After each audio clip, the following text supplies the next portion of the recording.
మిమ్మల్ని భయపెట్టడానికో మీకు ఏదో బెదిరించడానికి మాట చెప్పట్లేదు.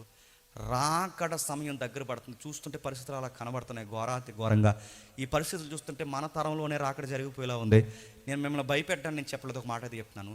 మీరు ఇంకా బాప్టిజం లేకుండా మీరు ధీమాగా ఇక్కడ కూర్చొని ఉంటే, మళ్ళీ చెప్తున్నాను, రాకడలో మీకు దిక్కు దివాణం లేకుండా అయిపోతారు, గుర్తుపెట్టుకోండి.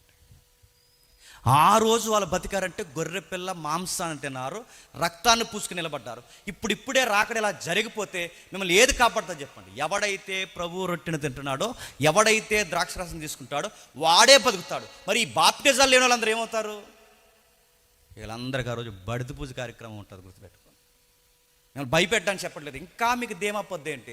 వార్తలు ఎన్ని పడుతున్నాయి బయట. సముద్రాలు పొంగిపోతాయి అంటున్నారు, ఖండాలు కదిలిపోతున్నాయి అంటున్నారు, వింతైన భూకంపాలు. అసలు మన సైడ్ భూకంపాలే రావు, మన వైపు భూకంపాలు వస్తున్నాయి. విచిత్రమైన వార్తలు పెట్టినాం. ఏదో సముద్రంలోంచి ఏదో పెద్ద సర్పం అంటున్నారు, ఏవేవో మాట్లాడుతున్నారు, చేపలు బయటకు వస్తున్నారు. ఇవన్నీ బయటకు వస్తాయి నాకు తెలియదు, కానీ మేఘాల మీద చనిపోయి తిరిగి లేచిన క్రీస్తు మాత్రం త్వరలో బయటికి రాబోతున్నాడు, గుర్తుపెట్టుకో. ఆయన వస్తే ఏమైపోతారు?